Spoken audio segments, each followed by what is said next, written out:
You're watching a Big Z review. Hi, my name is Brandon Zarzyczny, but you can call me Big Z, and today I'm doing a book review for Welcome to the Multiverse by Sean Oswald. And this is a 13 book at the moment lit RPG series, and I really enjoyed it. Like, it's definitely, this is one of the first of these style of books I've read where, a lot of them, you can tell they're getting their inspirations like from video games.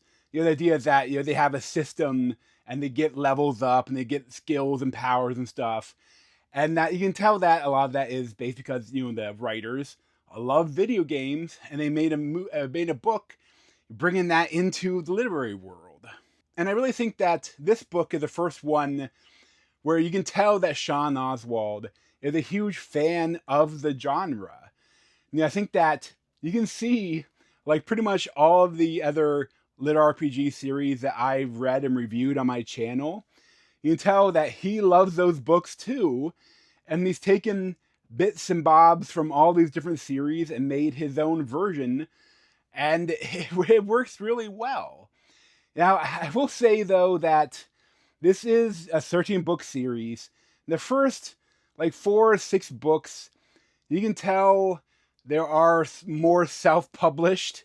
Like, there are some grammatical issues, there are some spell check errors. But the thing is that for the second half of the series, I really didn't notice anything big. Every once in a while, a word would have, like, an extra letter. Like, but that's, like, maybe one problem in the book. But, like, it's too bad. I don't know how difficult it is to get Amazon to go back and, like, re-edit the books and release that file, because it's definitely, it starts off a little rough. But I still really enjoyed it right from the beginning. The idea of the book is that your main character is Silas Renner, and he is, like, a son of a Navy SEAL, and he has a sister, Cece, and his mom. But his dad had gotten, like, aggressive form of cancer and passed away right around the same time that his weird uncle also mysteriously passed away. And the uncle has set up an inheritance for the eldest male of the family. But, like, so because of they're grieving, they didn't really mess with it for like a year. But then now they're finally running out of money, and they both want to go to college and use the inheritance to do that. So and the house is kind of by the University of Illinois. So they decide they're going to go to college there, and they're going to do the inheritance. And the only requirement to get the inheritance is that the eldest male has to live in the shed. And it's like, your uncle's a weird guy, I guess we just gotta do it. And of course, they get to the house, and around the shed, the grass is like purple and spiky and weird. And like, that's weird. And I'll see, like, on the radio when they're driving in, like, the station is talking about, like, this weird things happening in Europe where this old guy that was like, they think maybe he's a terrorist, even though he didn't kill anyone, but he was destroying buildings with his own hands. So, stuff is going on. But then he goes to the shed he has to sleep in the shed. And while he gets in there, he hears a rustling. He grabs the closest thing he could have. He grabs a rake, and a giant mana-infected squirrel comes at him. And he stabs it with a rake and fights it and kills it and covers himself in mutated squirrel blood.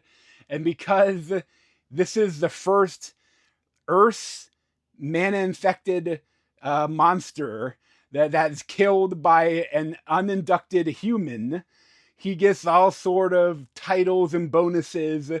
And, like, some of his strongest powers from the start of the book are kind of squirrel related. Like, mainly the one is that it's like a charisma power, which is, like, adorably harmless, so that everyone will kind of like him and not realize that he's dangerous and that he might be deadly. And there's also save for winter, and that's like they get, like, there are 5 Forerunners in this whole thing, but, like, all the Forerunners have, like, a personal, like, space that they can put everything. But he has an OP version of it.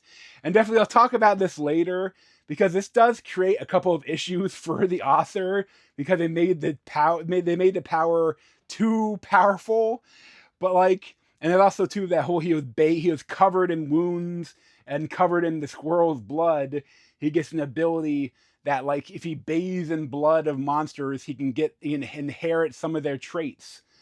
And he also, because like his uncle, he had been a forerunner in this weird game where the system called the heavens, when it's always trying to spread around around the edges of its territory and expand and bring order to the multiverse.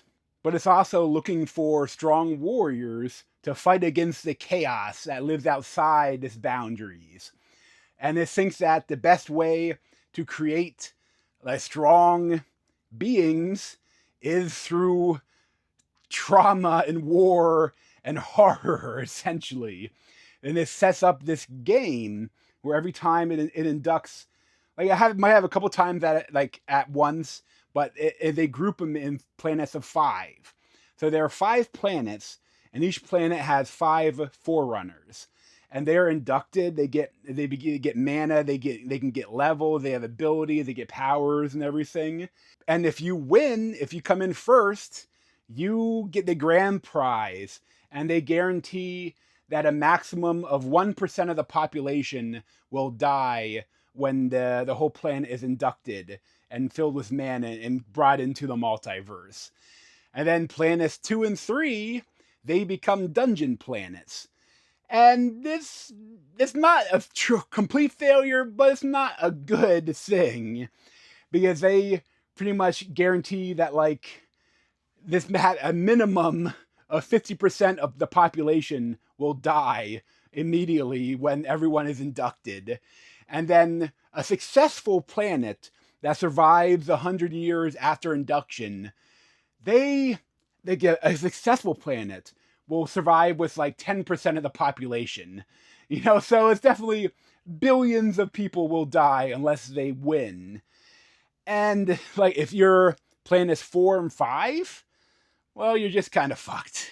You become a mining world, and every being is killed, and they strip the planet for parts. The only people that let go, if there are any living forerunners and their families, they'll ship them off to another planet. But and at the moment, Earth is in 4th place, because for over a year they've been missing one of their forerunners, because they haven't taken the inheritance. And also the guy in Europe was not really going into his portal and earning points, and now he's in jail. So Earth is not doing good. But like I love that, like, this is the stuff where I would have loved if they had done more with the game aspect. It was a little bit of like a dungeon crawler Carl-esque. Like one of the first things they go on it's like a race where they have to build like a spaceship essentially, and race around and try to blow out the other spaceships and finish first. And it's really fun, but like they don't do anything like that again. Instead, the first book is the roughest, just because I feel like this author, I really like him, but I feel like he's definitely a pantser. And that's like, if you're an author, like usually you're either a pantser or you're a planner. So like if you're a planner, you have an outline, everything that happens, and then you write. A pantser kind of writes, they fly by the seat of their pants. So they almost kind of, I appreciate that sometimes more though, because it feels like the character is almost, like they decide where they want to go. But at the same time, if you're just starting out a book series, and I think that later on he gets better with it, with planning stuff and having new events and new things to do, new planets to go to, new systems to go to. But the first book, it's a little cringe, just because they play around with the whole like being a superhero kinda. Because like once he get his power is like he has a really strong flight power too. He gets early, and also his uncle was a summoner, and he inherits like a summon Eidolon power, Erg, like he's like a being of thought, like an astral lord who eventually be an astral lord. but like he is like with him for all the books. He's cool, but he is definitely, even like right away he's like, he is already superhuman, but he's still like thinking, going to the University of Illinois, like, I guess I'll try out for the track team. And the football team sees him because he was like they would tease and be called Scarecrow, but now that he's been inducted, his frame is filling out. He's getting strong. He's getting buff by killing monsters. But like the football team's like, hey, why don't you try out with us? And it's so cringe. Like he runs like a sub 4 second 40 yard dash, and then he says, I don't really want to play. And then like they start attacking him, the football team, and he's just like dancing around them until he finally breaks one of the players' arms. And it's just cringe. And at the same time, like, it's almost like the author realized it was cringe. Because actually, wait, this wouldn't be fair if I played football or did any sort of sport. I'm already stronger and faster than any human has ever been. So I don't think it would be fair. So then the college aspect of the book pretty much disappears.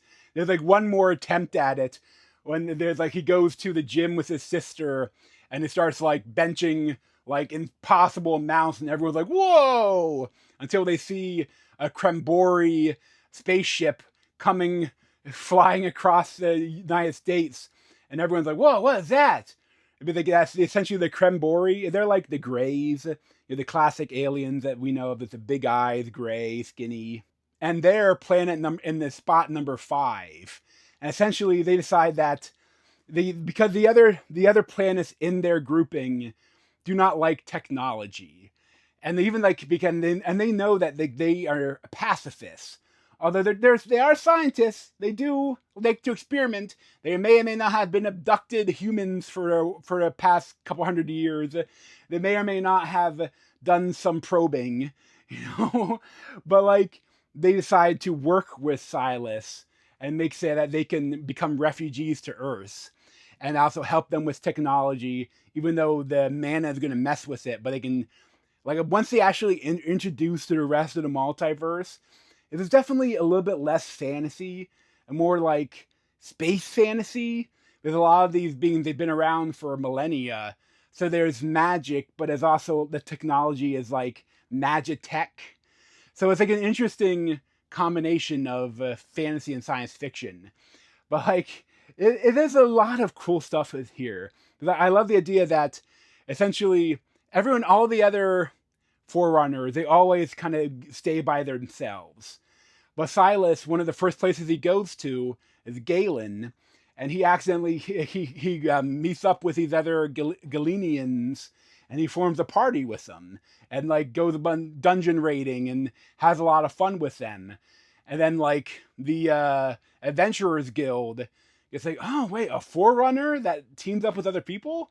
Let's team up with him. He becomes like a member of the guild. And there's also like these the clan, the Raiden clan comes, and they send him like Samvek, and he's like a big lion man, and that he's gonna be Silas's trainer and best friend essentially for the rest of the series. And I love that like his powers, like he has powers to be like, he's kind of like in everything. He does a little bit of everything. He's like a healer, but he's a mage. He has like constructs, kind of Green Lantern-ish. Then he also has like, he buffs people. He buffs everyone. And it's also like, the whole thing I think is really cool. It gets better and better the more they're introduced to other systems, because essentially Earth is like, is kind of been claimed by multiple different systems. It's kind of in an area of the universe where a couple of different systems won the piece of it, even though it's trying to take it for itself. Like there are also these other systems that have like isekai people there, and it's so funny. Like at certain times, like Silas will meet a new person, and I'll be reading it like, this person feels like a main character from a different book series. That's so weird. And then like I'll look at like oh, there's a Dragon Sorcerer, this book series where this young dragon becomes a dragon emperor and has a dragon rider and a demigoddess Cammy, and like there's a 5-book series by Sean Oswald. And then the other one is like it's definitely he meets like Ryan with his harem of like, and they're like he is like I looked at it, I don't see these books. I'm like, oh, he has a nom de guerre of David Burke. And it's a Crystal Core series, and this is a harem lit like isekai cultivation series, and like that's like his David Burke is his spicy book. The names he does for his spicy books. But like this book is not spicy at all. Like it's still, if a character is gonna bang, if they fade to black. It's also there's not really bad language generally for it. This is like PG-13, except for all the killing and all the violence. So for the other worlds that are competing against Earth and the Krembori in this Induction Games that the Heaven System is putting on, and number one, they have this planet that seems to be almost like a hive world that has like the most dangerous enemy for the first couple books for Silas. And that's because there's only one Forerunner, and they don't do any of the different games that they have. They only kill other Forerunners. And they've also killed their entire species and absorbed their life force to make something that is very dangerous and deadly. But like that's kind of like definitely the biggest villain for the first like kind of arc of the series. Because this is also the same character that killed his uncle and has also killed a lot of other Forerunners, and is definitely gonna try to challenge him to a duel the first chance he gets. But at number two is a planet of elves. And then like they're kind of like, it's kind of funny is Silas does not get along with them at all, because them along with planet 3 are like a plant species, almost like Ents. So like the elves and the Ents get along together. So if they're doing anything, they kind of team up. But they don't like technological races, so they kind of hate the Earthlings and the Krembori. So like it's kind of funny how like they're very antagonistic to Silas. But I think that one of the big mistakes the earlier books makes, and that you see it kind of reflected later on in the series too, is that like if there's a villain, they do not last long unless they're a god. Like if they're super powerful, which are they have a lot of the people Silas goes up against are super powerful, but like too often, I wish there was someone more at his level that was his enemy, like some sort of arch rival. Like it happens a lot where he gets a new enemy and then he kills them. He gets a new enemy, then he kills them. And sometimes they're tougher to kill, but a lot of times they're not that tough to kill. And I know, like I do at the same time. I hate when a story like keeps reusing a villain, and whenever the hero has a chance, they don't kill the villain, just so that they can keep him around. But at the same time, you can create ways that they get out of.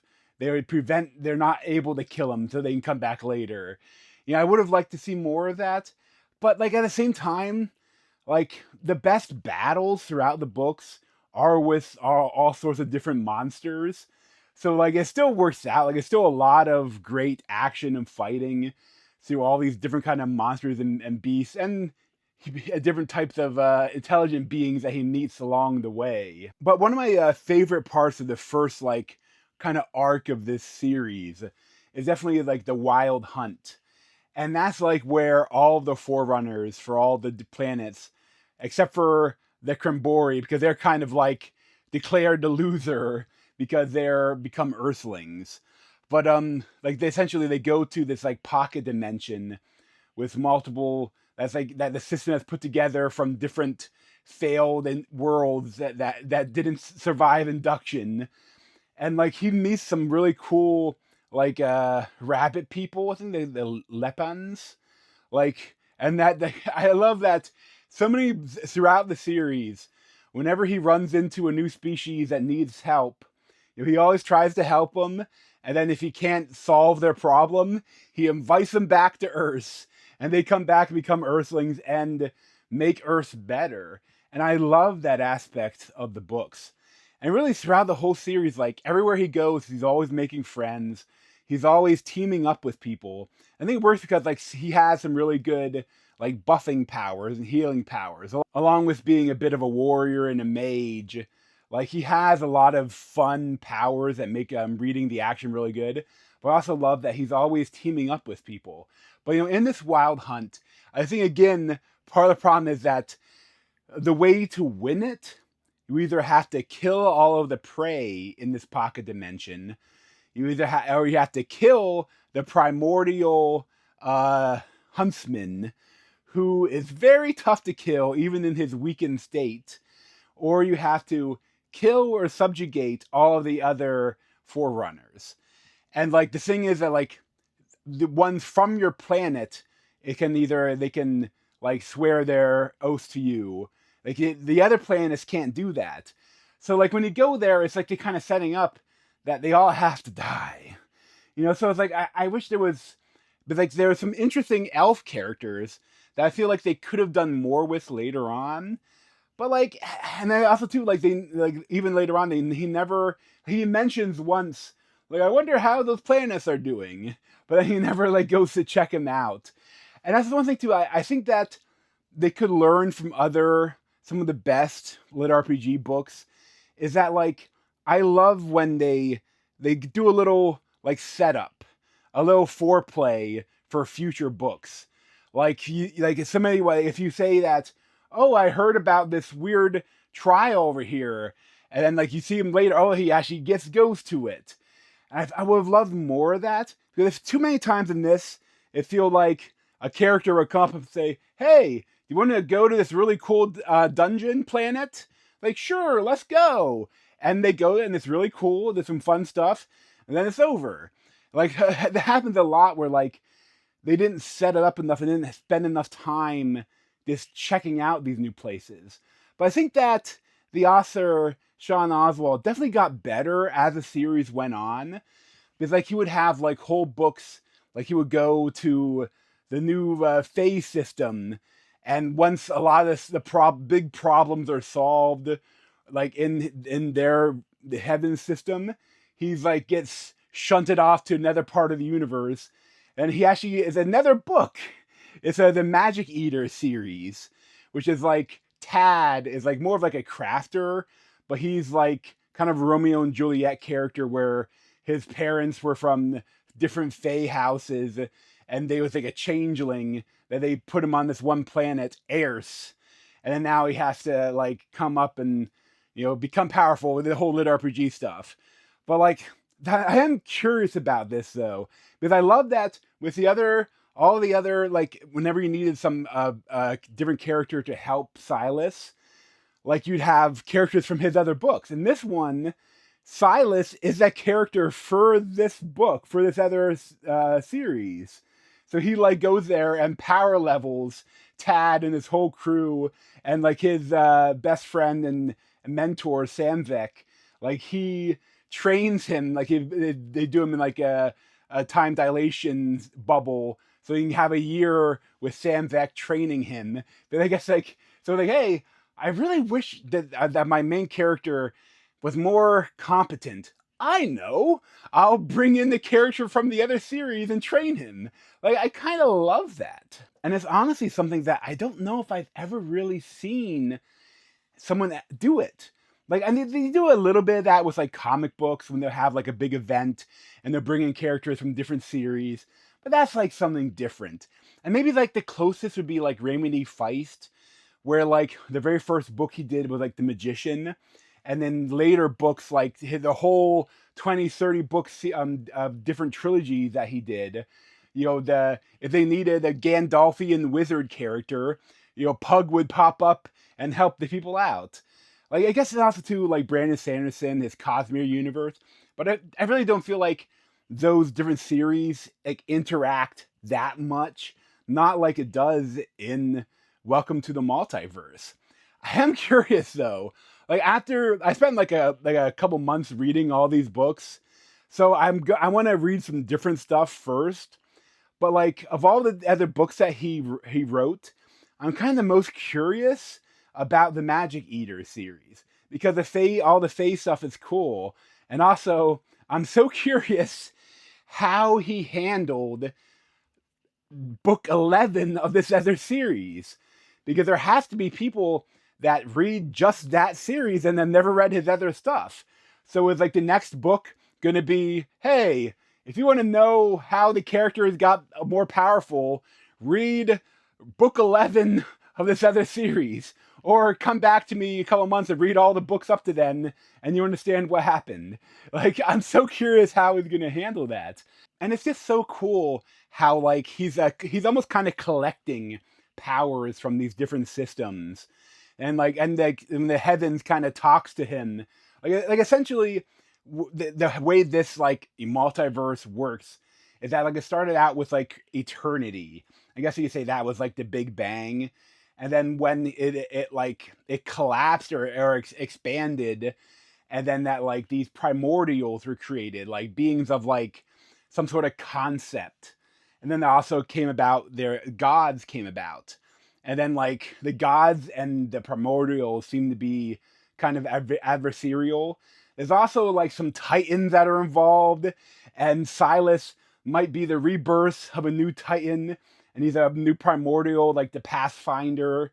Like there's a lot of cool stuff, but like essentially to try to bring order to the universe, like some of the gods that came together and like merged their beings and turned into this system.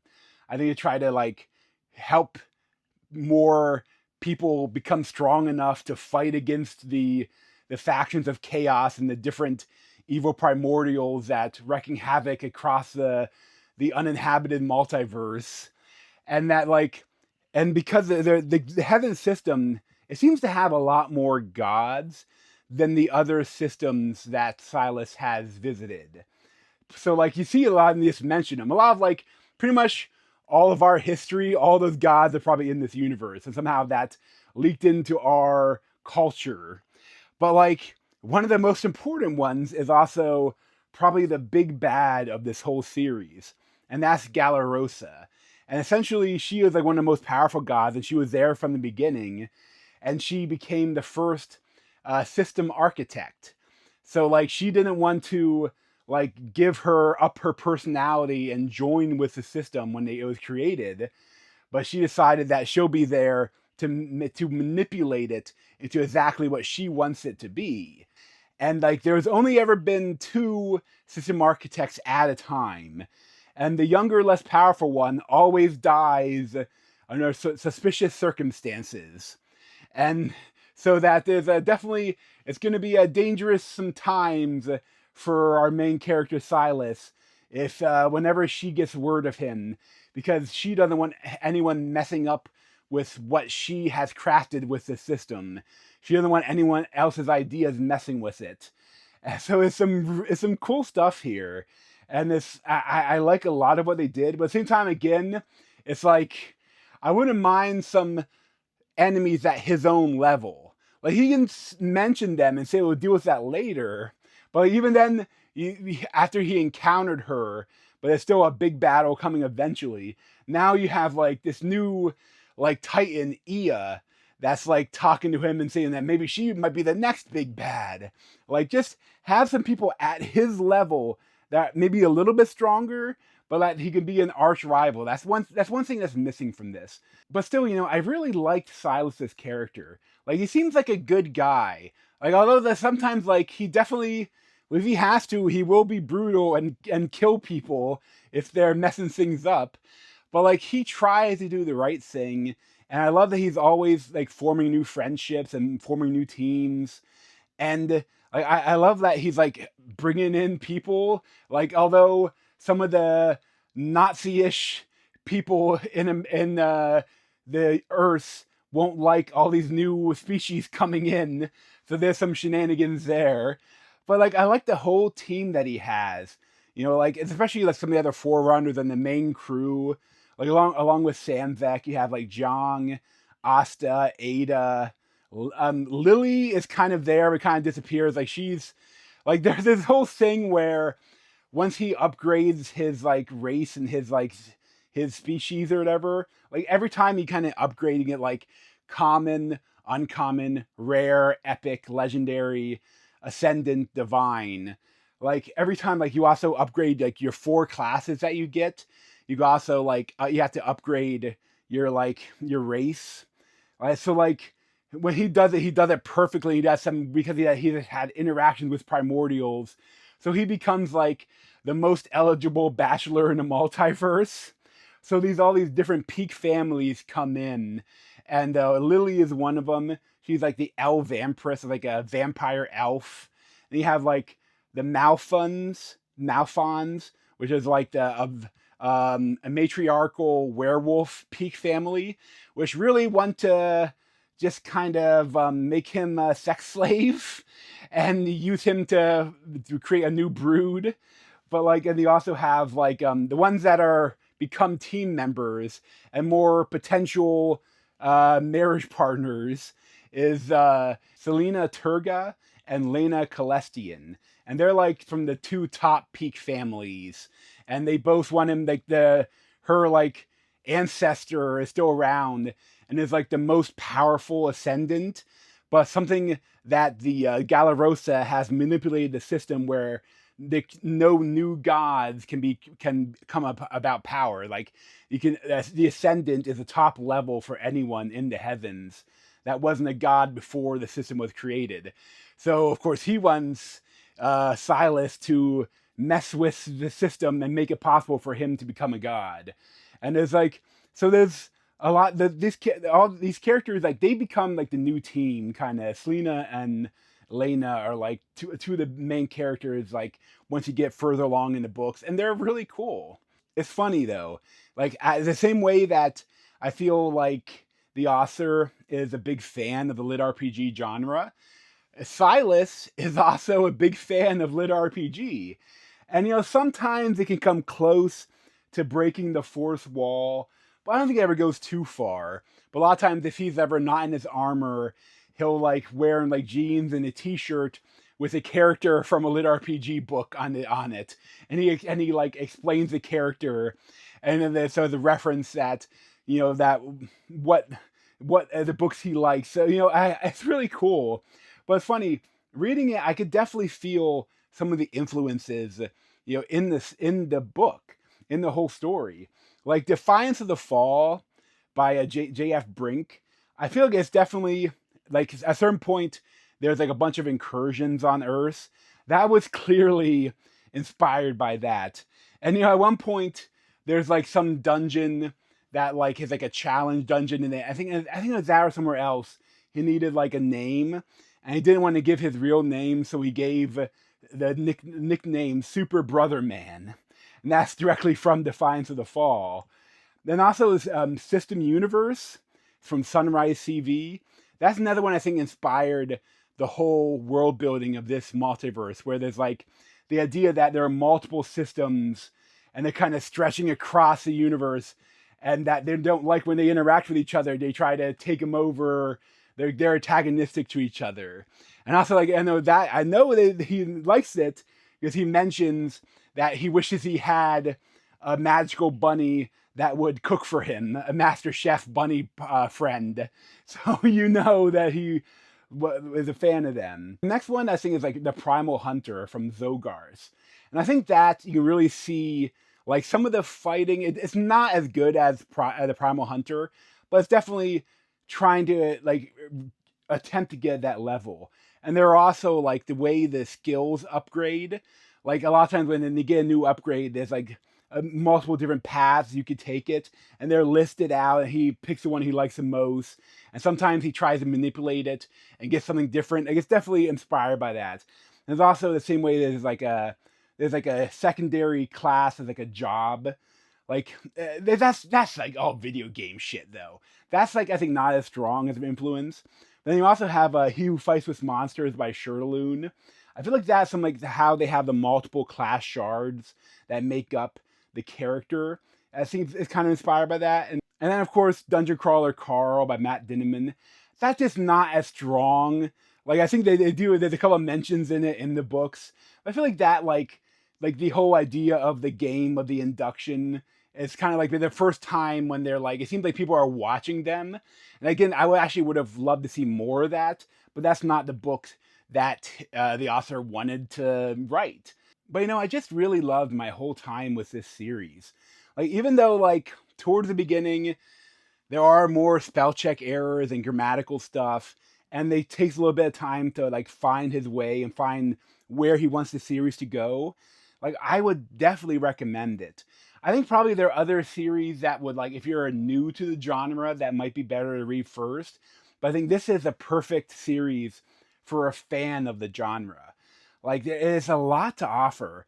And I really loved my whole time with it. Like, I definitely, the writing isn't like the best writing you'll read, but it's really good at lit RPG. Like, you really feel for the character. And I mean, they don't do too much of the loot because, like, he's kind of a crafter, Silas, so he makes his own armor. So, like, it's definitely more of like the skill upgrades and the fighting and like the meeting different systems and interacting with them, giving different quests. Like, that's more the way that this focuses on with the lit RPG. Like, it doesn't get that loot itch, even though, like, they try towards the beginning, because, like, one of his biggest powers, his, like, OP power, is that save for winter. And this definitely, he realized that, oh shit, I have no idea what all I put in this thing. And it was like, so many times, anytime he got something, he would throw it in the save for winter, and then it would upgrade over time.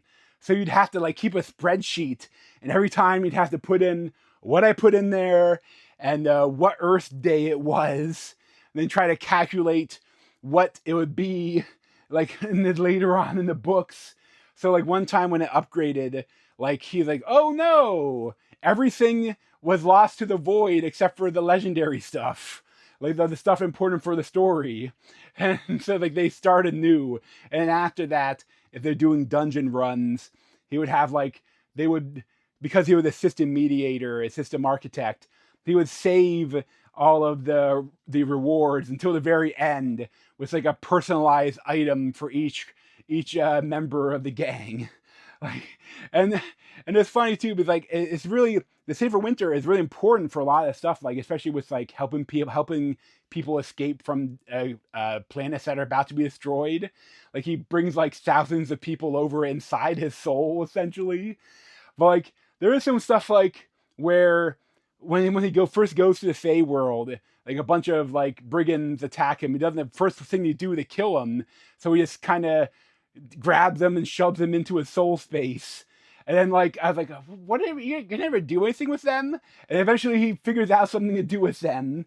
And I still think, like, one of the first things he put in it was the rake. And every once in a while, every couple books, he looks at it and like, oh, wow, that improved again. But 13 books and he still hasn't used it. I think by this time you have to just save it for the battle with Galarosa. Because the idea is to turn into a bit of a joke. Because it's like a Simpsons reference about it can set up as, like, a trap, like Sideshow Bob. But, like, I'm waiting for the payoff for that.